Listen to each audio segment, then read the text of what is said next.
Here's another battery tool that you're going to need if you want to do the brakes on your own car.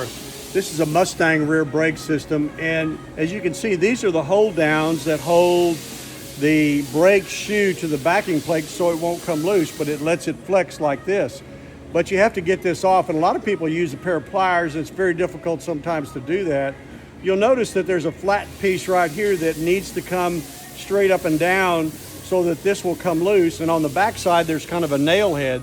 So what I do is I would hold this with your thumb and use this tool to put on there like this, and then you can turn it like that, and you'll see that it gets it right to the spot where it needs to be when it comes off, and now it's free. Then you can apply it the same way and lock it down. It's so much faster than putting it on with a pair of pliers. I'm Barry Wilson with Wilson Auto Repair. If you want a tool like this, go to my blog or my website and hit subscribe, and you can buy this tool online.